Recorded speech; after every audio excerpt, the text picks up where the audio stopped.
Devant toi, Seigneur, je répands mon âme. Devant toi, Seigneur, je répands mon âme. Oh mon Dieu, je suis à toi. Je me confie en toi. Conduis-moi sur la voie de la vérité. Souviens-toi de moi, car en toi j'espère. Souviens-toi de moi, car en toi j'espère. Oh mon Dieu, je suis à toi. Je me confie en toi. Conduis-moi sur la voie de la vérité. Montre-moi la voie, le chemin à suivre. Montre-moi la voie, le chemin à suivre. Oh mon Dieu, je suis à toi. Je me confie en toi. Conduis-moi sur la voie de la vérité. L'Éternel est droit, il est bon et juste. L'Éternel est droit, il est bon et juste. Oh mon Dieu, je suis à toi. Je me confie en toi. Conduis-moi sur la voie de la vérité. L'amitié de Dieu est pour ceux qui l'aiment. L'amitié de Dieu est pour ceux qui l'aiment. Oh mon Dieu, je suis à toi. Je me confie en toi. Conduis-moi sur la voie de la vérité. Reçois l'adoration. Tu es le roi de gloire, notre victoire. Digne es-tu, Seigneur, Emmanuel. Dieu de lumière élevé dans les cieux, rempli de grâce et de paix, environné de louanges et de feu, gardien de l'éternité. Pourquoi quitter ce palais de bonheur pour un sentier de misère? Par quel amour les chemins de ton cœur ont su trouver nos prières. Reçois l'adoration. Tu es le roi de gloire, notre victoire. Digne es-tu, Seigneur, Emmanuel. Emmanuel, Emmanuel, Emmanuel.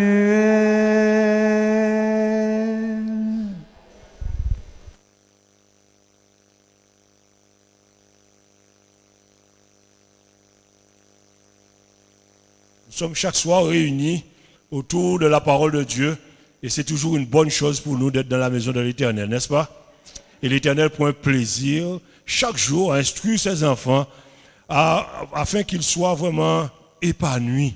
Et cela pas seulement à un niveau, mais il veut que ces enfants trouvent un épanouissement dans tous les aspects de leur vie. Et nous sommes vraiment reconnaissants envers tout ce que ce Dieu merveilleux fait pour nous. Je vais vous inviter juste à incliner la tête tandis que nous allons prier. Seigneur Père éternel, alors que nous allons ouvrir ta parole, nous avons besoin de ton esprit, Seigneur, afin que nous puissions comprendre cette parole. Mais surtout que nous puissions également la mettre en application dans nos vies. C'est pour cela, Seigneur, que nous sollicitons la puissance de ton esprit, afin que nous puissions, Seigneur, lire cette parole, l'entendre, la comprendre, la méditer dessus, mais surtout la mettre en pratique dans nos vies, et que cette parole puisse porter du fruit dans nos vies, et cela pour ta gloire. Nous te prions au nom de Jésus. Amen. Chers amis, tout comme chaque soir, donc, nous avons donc notre sablier. Le temps ne nous appartient pas. Le temps court. Et Jésus nous dit que bientôt, il va venir. Et le temps qui nous reste, en tout cas le temps avant la venue de Jésus, est donc écoulé dans ce sablier. Et nous devons toujours avoir cette notion donc en tête que le temps court, le temps ne nous appartient pas. Et même si nous vaquons à toutes nos occupations, le temps continue à défiler. Et ce que Jésus a dit va trouver sa réalisation. Il a dit, je m'en vais, je vais vous préparer une place et je reviendrai afin que vous soyez là où moi aussi je suis. Donc, le temps défile et là nous avons donc le défilement de ce temps. Même si nous sommes, c'est vrai, en sa compagnie et que nous prenons plaisir d'être là, mais le temps défile et il a dit qu'au temps voulu, au temps marqué, il reviendra et à coup sûr nous pouvons le vérifier et être vraiment certains de cela et nous savons que le Dieu que nous servons n'est pas un Dieu qui ment car il n'y a pas de mensonge en lui. Donc, que nous puissions donc continuer à avancer, à cheminer avec lui. Nous avons vu donc hier soir l'attention que Jésus donne à ces églises et nous avons parlé des 7 églises. Et nous avons vu que Jésus est hors du temps. Et nous avons vu le grand je suis encore. Lorsqu'il donne ses visions à Jean, il parcourt donc chaque église et il a parcouru chaque église chrétienne jusqu'à la nôtre qui est de l'église de Laodicée. Mais on voit que toutes les églises, tous ceux qui avaient des oreilles devaient écouter ce que l'Esprit dit aux églises. Donc le message s'adressait à tous ceux qui avaient des oreilles. Et en tout temps, en tout cas dans l'ère chrétienne, tous ceux qui avaient les oreilles devaient écouter ce que l'Esprit disait aux églises. Et le message qui était important à travers chaque lettre de chaque église, à la fin, c'était quoi? À celui qui vaincra. Et nous avons vu que Dieu voulait, en tout cas pour toutes ces églises, pour tous les membres de toutes ces églises, il voulait que ses enfants soient des vainqueurs. Et il a tout fait pour que ses enfants soient des vainqueurs. Et il dit lui-même qu'il a vaincu afin que nous aussi, nous puissions vaincre et que nous aussi, nous puissions bénéficier de toutes les béatitudes qu'il y avait dans ceux qui allaient obéir à ses commandements, à ses conseils qu'il avait donnés à chacune de ces églises.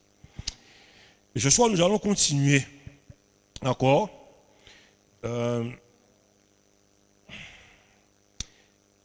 J'irai assez vite ce soir. Mais tout à l'heure, je vais vous expliquer quelque chose. Je vous ai dit qu'on va vous parler des 7 sceaux. Mais tout à l'heure, on va voir quelque chose.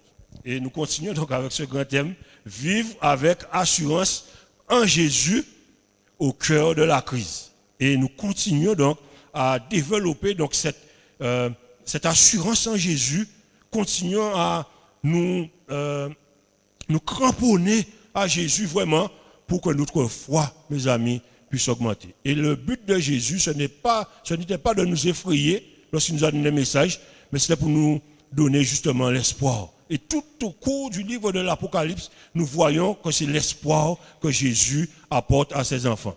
ces enfants qui vivent dans les derniers temps, ces enfants qui vivent dans cette période difficile, mais non serait-ce pour vivre dans l'angoisse ou vivre dans la peur, mais c'est pour que ces enfants puissent vivre dans la joie. Et c'est pour cela que nous devons faire attention donc à ce qui nous est révélé dans le but de nous donner de l'espoir.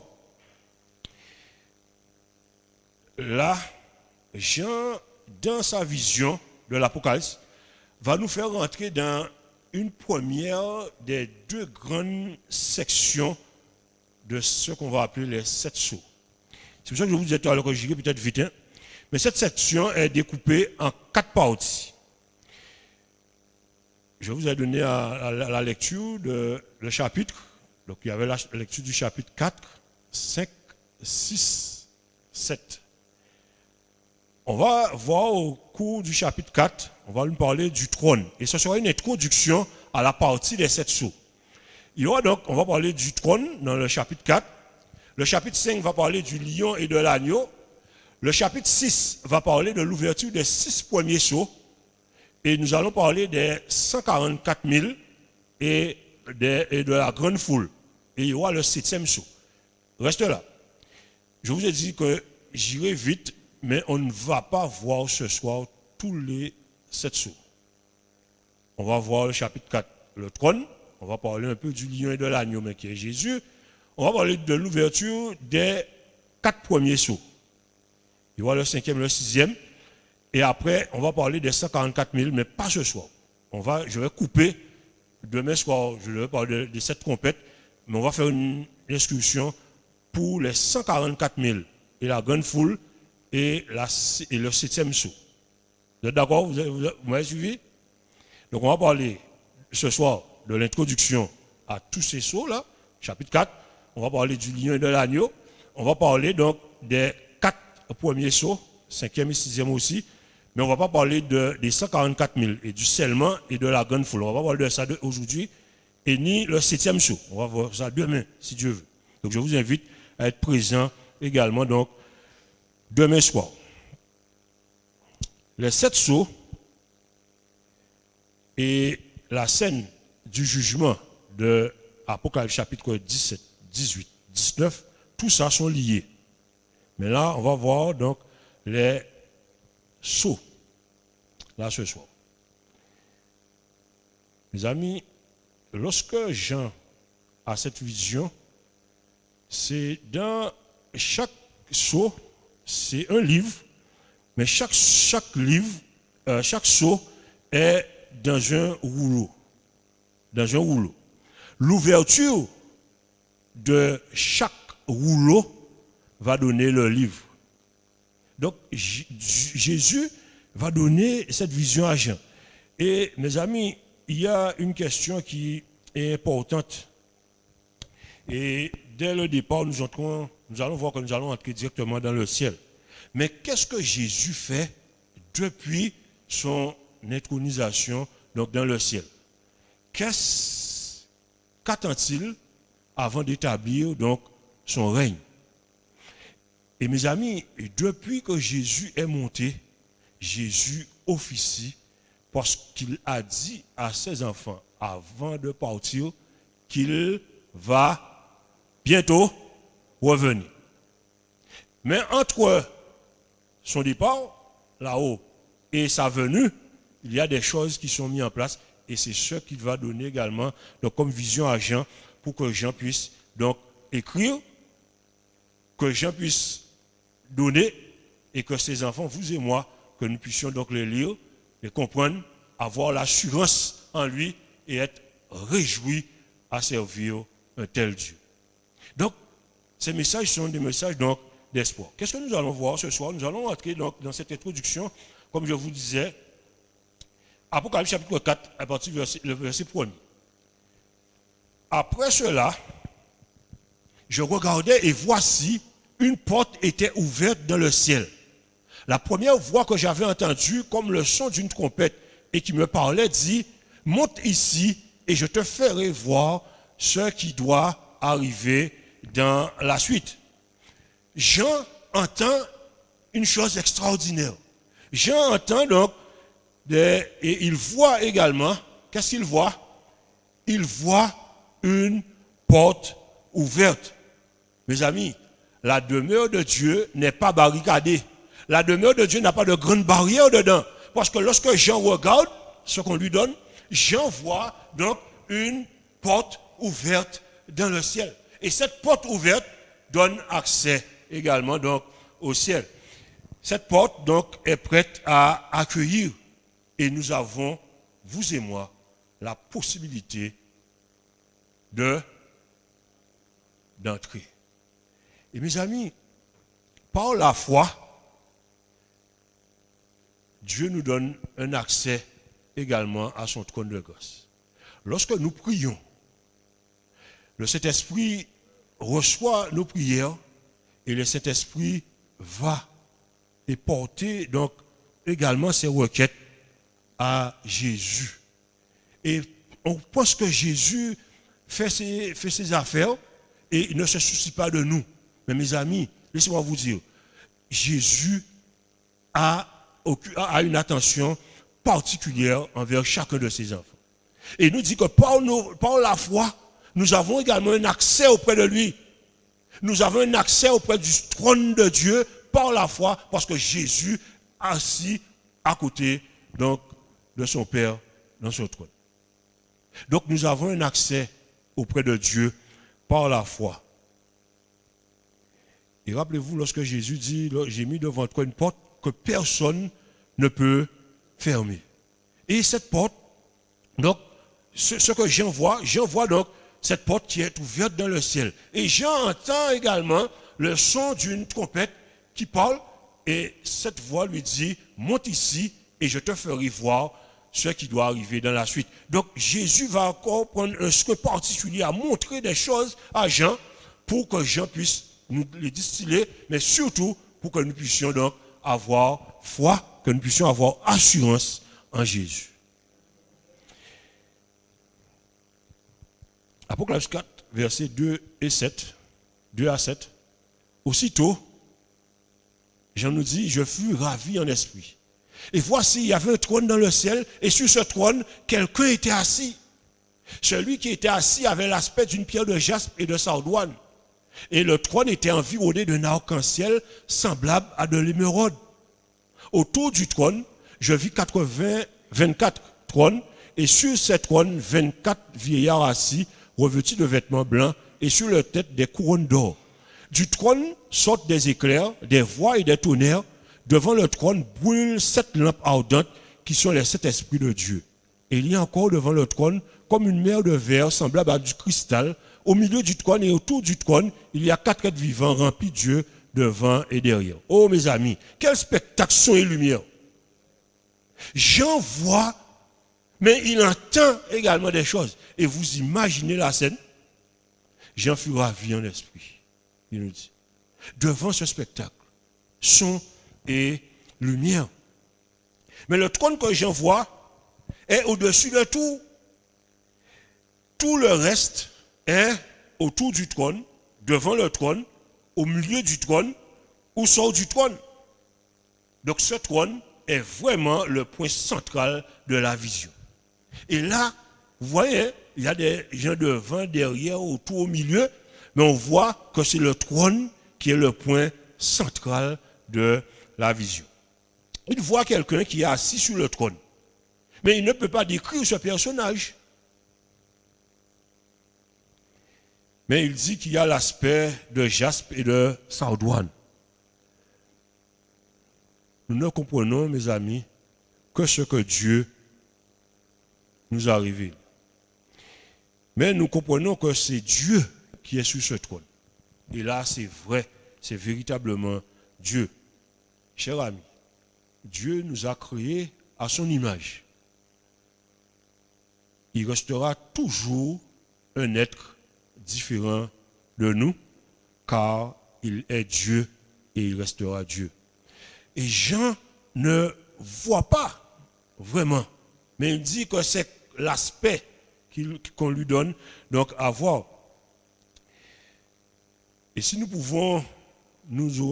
pouvions décrire Dieu, ça aurait été extraordinaire. Parce que nous aurions été comme Dieu. mais cela n'est pas possible car nous restons des créatures. Dieu est Dieu et nous sommes des créatures et nous resterons créatures. Donc nous devons donc donner à Dieu cette place. Pourquoi?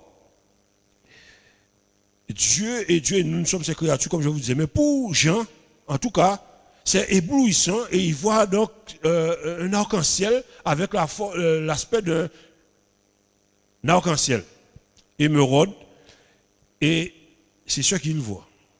Mais Jean va décrire ce que les personnages qui sont près du trône font. Et dans le verset 8 et suivant, qu'est-ce qu'il voit? Les 4 êtres vivants ont chacun 6 ailes. Et ils sont remplis de Dieu tout autour et au-dedans.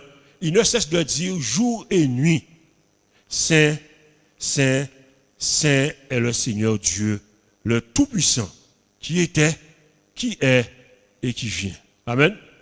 Et quand ces êtres vivants rendent gloire et honneur et action de grâce à celui qui est assis sur le trône, à celui qui vit au siècle des siècles, les 24 vieillards se prosternent devant lui, celui qui est assis sur le trône, et ils adorent celui qui vit au siècle des siècles. Et ils jettent leur couronne devant le trône en disant, tu es digne, notre Seigneur et notre Dieu, de recevoir la gloire, l'honneur et la puissance, car tu as créé toutes choses et c'est par ta volonté qu'elles existent et qu'elles ont été créées. Amen.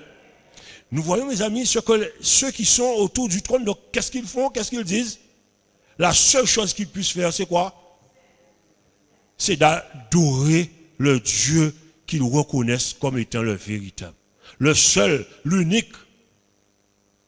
Et ils ne peuvent faire qu'une seule chose devant cet être. C'est de pouvoir dire honneur, louange et gloire soit à toi. Amen.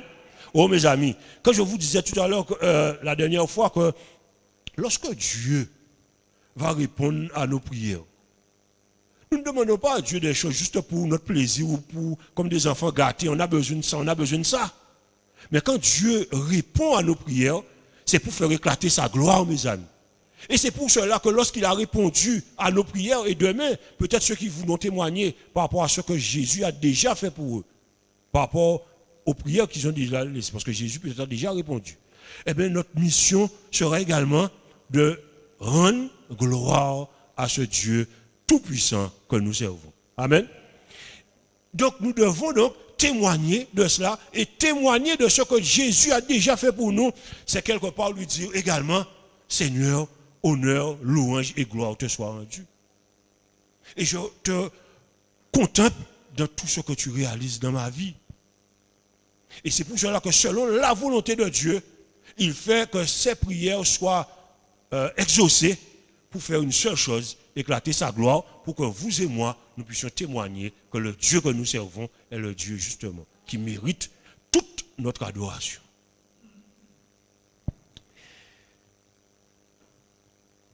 La reconnaissance de Dieu donc comme Seigneur de leur vie, comme Créateur, et c'est pour cela qu'il mérite donc l'adoration. Il est saint, 3 fois saint. Aujourd'hui, nous banalisons les choses, mes amis. Rien n'a une valeur pour nous.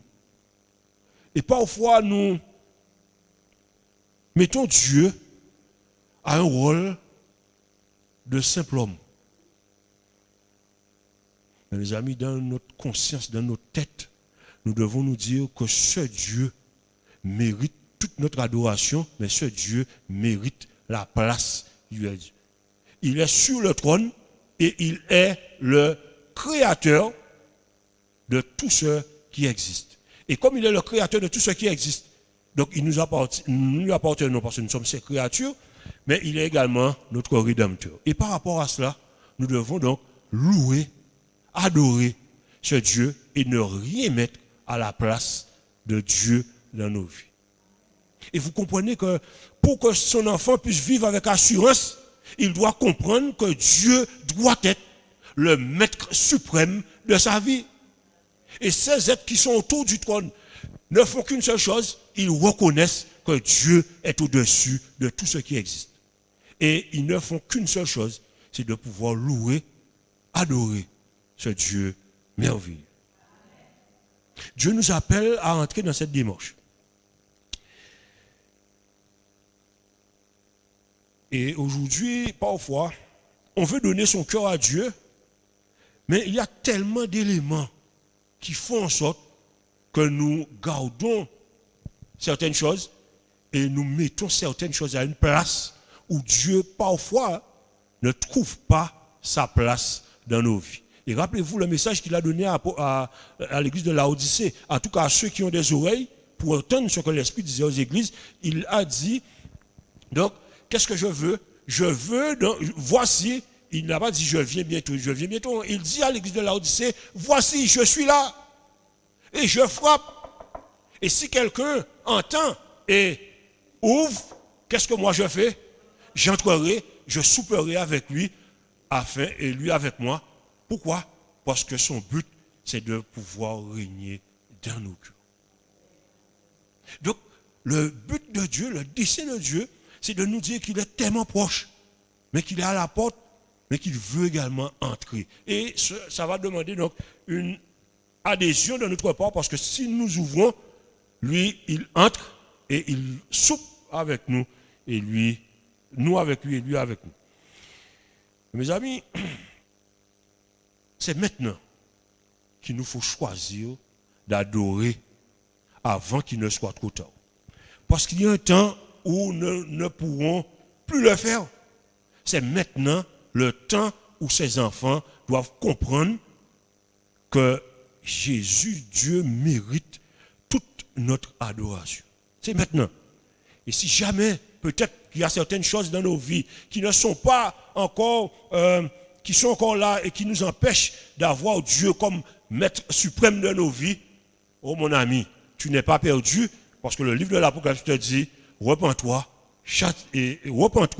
et reviens à moi. Je te conseille d'acheter de moi, et vous avez vu toute la liste qu'il a donnée, pour que tu puisses vivre. Et l'objectif de Dieu, comme je vous disais, c'est de faire en sorte que vous et moi, que nous soyons des vainqueurs.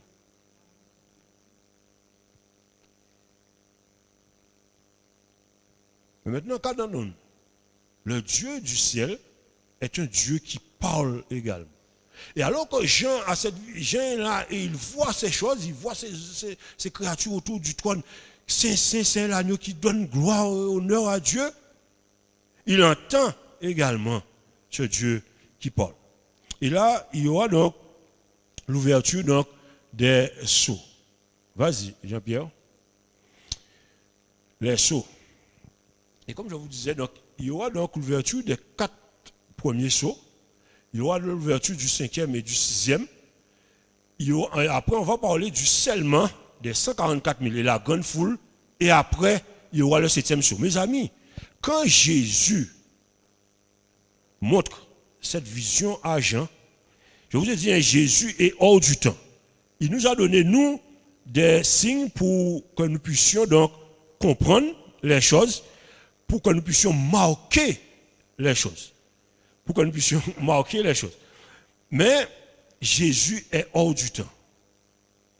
Rappelez-vous, je vous ai dit qu'il est Dieu et Dieu est le grand je suis. Il est hier, il est aujourd'hui et il est demain. Il est hors du temps, il est. Mais Jésus va donner donc des signes pour montrer donc sa venue. Quand Jésus parle, il est monté. Jusqu'à maintenant, Jésus va montrer à Jean donc ce qui va arriver jusqu'à sa venue. Et c'est pour ça que je vous dis qu'il est hors du temps, parce qu'il connaît déjà la chose avant que la chose n'arrive. Mais mes amis, il y a un danger pour nous de pouvoir comprendre que les catastrophes qui arrivent, que c'est Jésus qui fait ça. Ce n'est pas Jésus. Mais comme il est au-dessus du temps et qu'il voit les choses, il sait déjà ce que son ennemi va faire et il prépare son peuple à vivre avec assurance pour que lorsque ces choses-là, ça vont arriver, que ses enfants puissent rester debout. Et c'est pour cela que le livre de l'Apocalypse, comme je vous disais, beaucoup se disent que oui, mais j'aime pas lire ça parce qu'on ne comprend pas tout. Mais c'est vrai qu'il nous faut continuer et retourner encore sur ces éléments parce que c'est l'assurance, c'est l'espoir que Jésus donne à ses enfants. Et mes amis, les choses sont déjà terribles, mais les choses seront terribles. Non pas pour nous effrayer, mais pour nous dire que nous pouvons continuer à faire confiance à ce Dieu. Et s'il l'a dit point pour point à Jean, et on a vu, on va voir les choses qui se sont produites, on peut se dire que celles qui manquent vont également arriver, mais non pas pour avoir peur, pour encore avoir de l'assurance. Donc, on revient avec la vue, s'il te plaît. Donc, je vous disais que les quatre premiers sauts, donc là, on va les voir là, ce soir. 5e et 6e, on va les voir. Mais avant de parler du 7e saut, même s'il y a déjà des éléments du 7e saut, mais avant, et c'est ce qui se passe là maintenant dans le scellement, là maintenant du peuple de Dieu. Dans l'ouverture, on va voir les 4 premiers sauts, je vous ai dit, le 5e et le 6e. Là maintenant, il y a également donc cette phase du scellement et de la grande foule. Les 144 000 et la grande foule. Et le 7e saut va trouver encore son accomplissement qui n'est pas encore arrivé là maintenant. Apocalypse chapitre 7, et nous entrons donc dans cette ouverture de ces sauts. Grâce à Jésus, parce qu'au début, on nous a dit, qui peut ouvrir ce livre? Et quand Jean regarde, il voit que, mais qui peut ouvrir ce livre? Personne n'est digne pour pouvoir ouvrir ce livre. Et je vous ai dit, hein, chaque seau, chaque rouleau donc, qui avait le seau, était une partie du livre, mais les 7 seaux donc, faisaient partie donc, du livre. Et donc, il se dit, mais qui peut ouvrir ce livre? Parce que personne ne pouvait ouvrir ce livre. Et lorsqu'on regarde, la seule personne qui pouvait lire ce livre, c'était l'agneau. L'agneau était digne de pouvoir ouvrir ce livre. Et grâce à Jésus, ce livre a pu être ouvert. Jésus, donc, est la clé qui ouvre le livre. Et on peut dire amen à cela, mes amis. C'est pour cela qu'il est digne de l'ouvrir, parce qu'il a vaincu. Il est l'agneau, il est assis à côté donc, de Dieu sur son trône. Et là, il peut ouvrir le livre. Et le fait que Jésus a vaincu, Jésus nous dit que nous aussi, nous pourrons vaincre si nous nous calquons sur lui, le modèle par excellence. Mon ami, tu n'as pas à calquer ta vie sur quelqu'un. Même si c'est vrai, dans certaines personnes, on peut trouver des modèles, mais ton grand modèle doit être Jésus. Et c'est vrai qu'aujourd'hui, on aime les courants. Et quand ça balance par là, on est par là. Quand ça balance par là. Et vous avez même aujourd'hui, hein, même sur le plan de la politique, vous voyez ça. Avant, c'était des gens qui étaient à droite. Et on te disait que ces gens-là, ça, c'était des gens vraiment à droite. Et ça, c'était des gens à gauche. Ils étaient vraiment à gauche. Ils étaient vraiment à l'extrême gauche. Mais aujourd'hui, vous voyez que... on se demande, mais qui est qui, là, aujourd'hui? Et comme ça balance, on va là où ça balance. Et parfois, c'est ce qui nous arrive aussi dans le monde chrétien.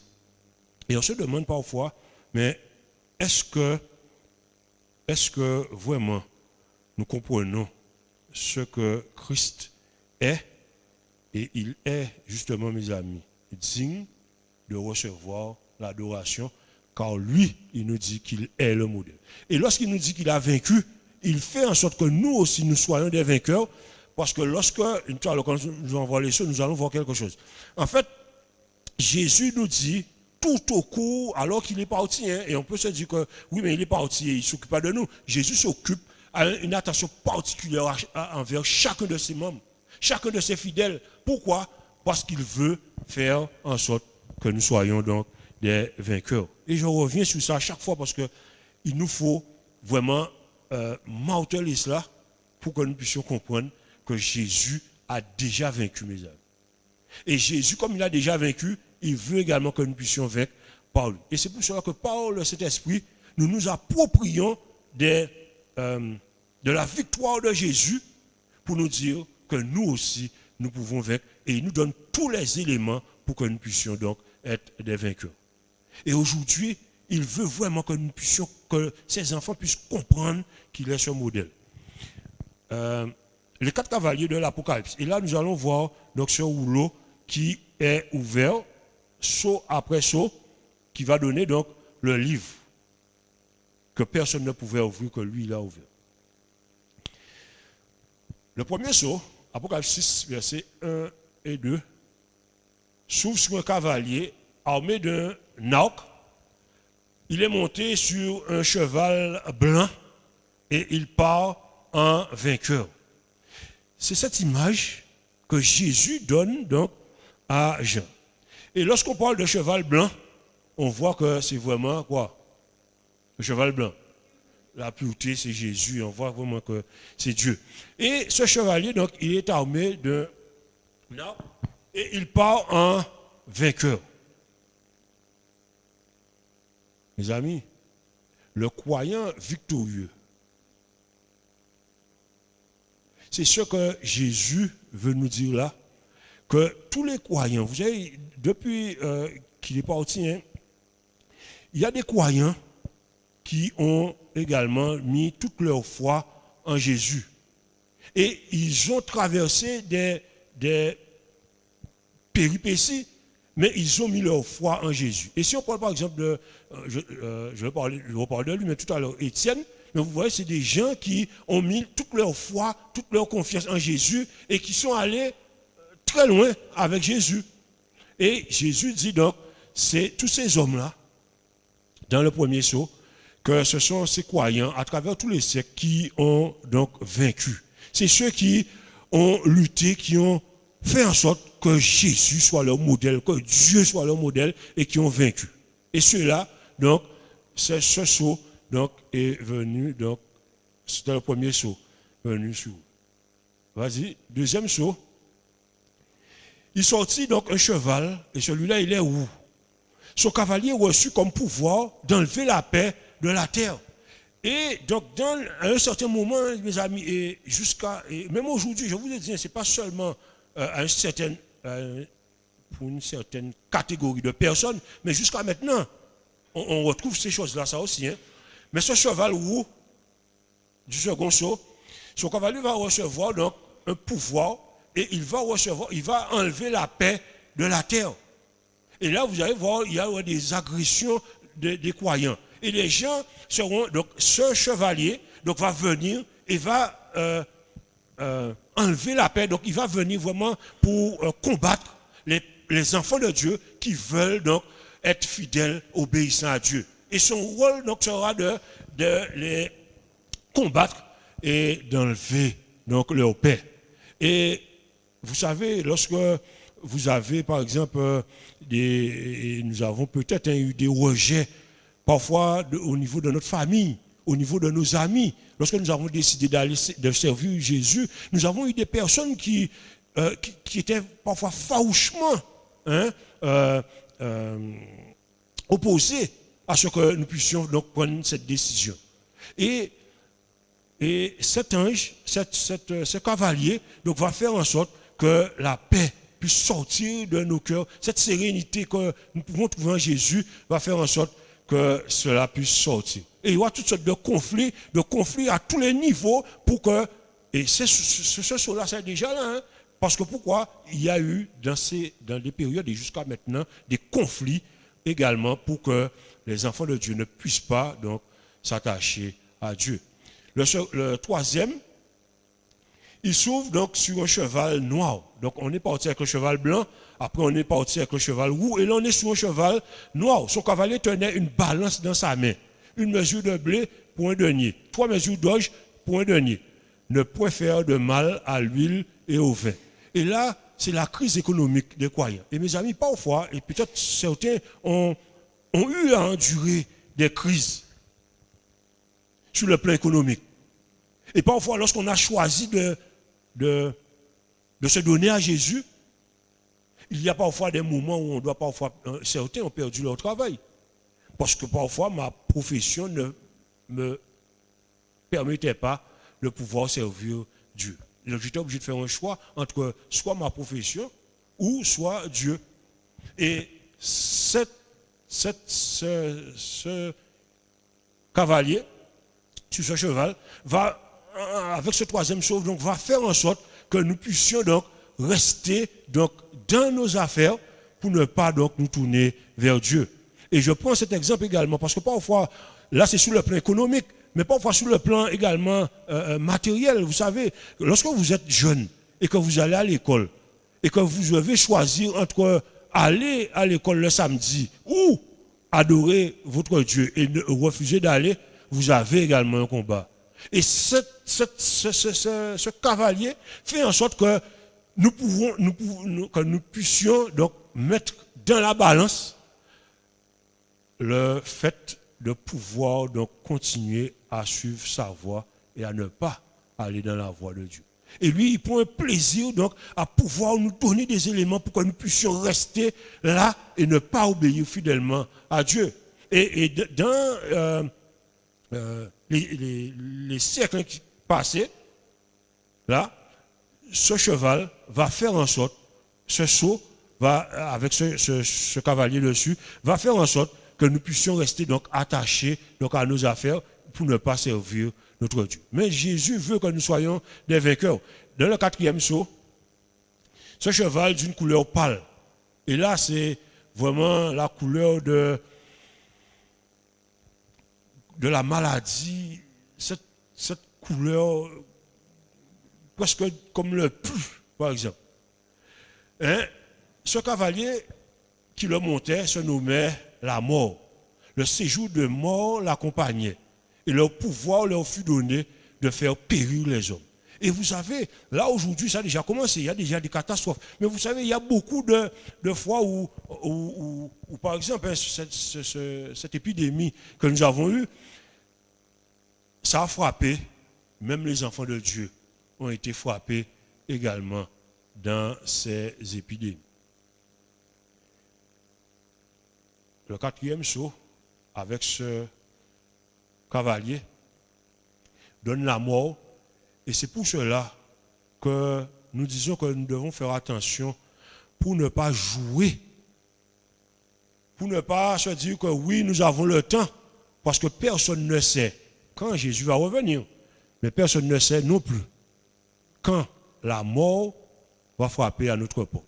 Et c'est pour cela qu'il ne faut pas attendre que Jésus revienne, parce que comme on ne sait pas à quel moment que nous allons mourir, c'est maintenant qu'il faut se donner à Jésus.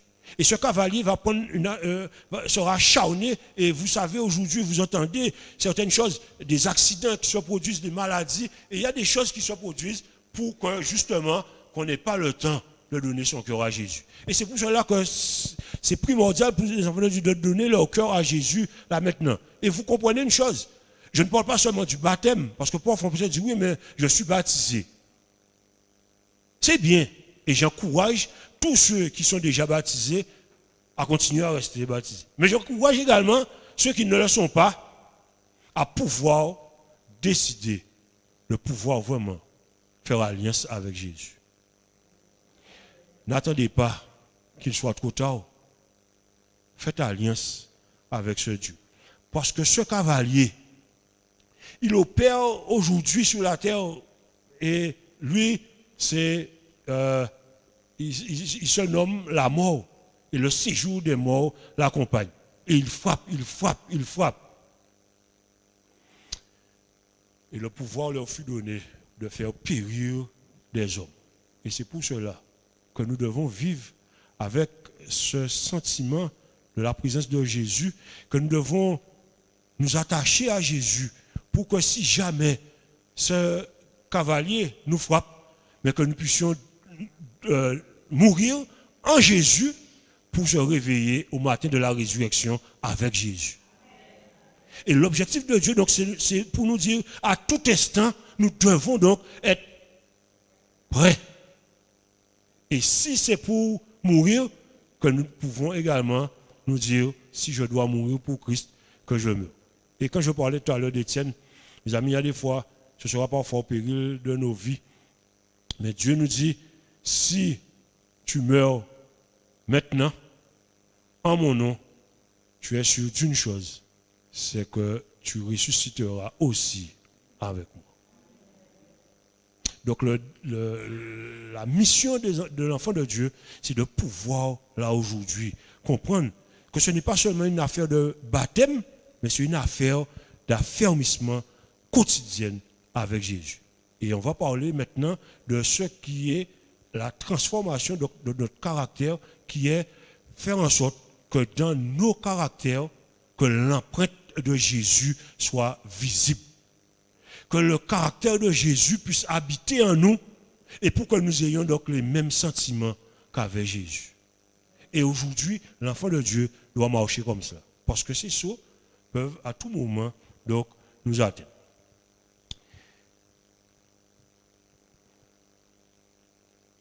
Et ce soir, donc, il est urgent pour nous de savoir qu'est-ce qu'on fait de nos vies. Devant ce Dieu d'amour et de justice, Dieu veut que nous trouvions le chemin du bonheur et de la vie. Jean-Pierre, passe-moi l'autre vue rapidement. Le 5e sceau, il s'ouvre sous les âmes de ceux qui avaient été immolés à cause de leur foi. Ils reçurent donc une robe blanche. Tous ceux qui ont perdu leur vie à cause de moi la retrouveront. Et c'est sûr que dans le 5e sceau, c'est le message que Jésus donne à tous ceux qui donc sont morts en lui et on n'a aucune crainte à avoir si nous mourons en lui. Et tous ceux qui ont été immolés, donc il y a eu des gens qui ont péri, qui ont perdu leur vie par rapport à leur foi. Mais Jésus dit ils vont recevoir donc cette robe blanche et ils vont retrouver leur vie, tous ceux qui l'ont perdu. Le 6e sceau annonce les grands cataclysmes qui vont bouleverser la Terre et notre système planétaire. Des événements terribles qui se produisent déjà et vont aller en s'amplifiant les derniers signes des temps. Mes amis, je vais m'arrêter là pour ce soir avec ces six sauts. Et aujourd'hui, nous pouvons déjà voir les grandes catastrophes, les grands cataclysmes, reviens avec la vue s'il te plaît, qui se produisent dans le monde, qui atteignent, donc, qui bouleversent la Terre, qui bouleversent notre système planétaire, parce qu'aujourd'hui, lorsqu'on parle du réchauffement de la planète, on voit qu'il fait chaud à certains endroits. Aujourd'hui, il y a un dérèglement, on ne sait même plus est-ce qu'il y a vraiment les saisons encore. Et les choses sont terribles. Mais mes amis, pour l'instant là, dans ces sauts, tout le monde est concerné. Tout le monde est impacté dans ça. C'est pour ça que je vous ai dit qu'on ne va pas parler du 7e, parce qu'on doit parler avant des 144. Vas-y Jean-Pierre, je ne sais pas si j'ai une vue après celle-là. Non, je n'en ai pas. C'est la dernière. Mes amis, on va parler demain des 144 000 et de la grande foule. Ceux-là vont recevoir un scellement. Le 7e sceau qui sera déversé, les choses seront terribles, mais terribles. Mais ceux qui reçoivent le scellement de Dieu ne sont pas atteints par les tragédies de ce 7e sceau. Et c'est pour cela que je vous ai dit qu'on ne va pas voir ça là, parce qu'il nous faudra parler du scellement demain, si Dieu veut. Et demain soir, nous allons parler donc du scellement et l'attention particulière qui est donnée au peuple de Dieu de pouvoir vraiment calquer sa vie sur Jésus pour ne pas être atteint par les catastrophes du 7e jour. Donc, vous voyez, Jésus ne fait qu'une seule chose, c'est de nous donner de l'assurance, de l'espoir. Et il nous dit qu'il a tout fait pour que ses enfants soient heureux, pour que ses enfants soient vraiment fiers d'appartenir à un tel Dieu. La seule chose que nous pouvons faire, mes amis, c'est de dire gloire, gloire, honneur, honneur et louange à notre Dieu. Amen. Que ces enfants soient fiers de pouvoir servir un tel Dieu et que nous puissions vivre en espérance, avec espérance en Jésus. Et même si nous devons arriver Et ceux en tout cas qui vont arriver jusqu'à être debout, jusqu'à la venue de Jésus, devront être scellés.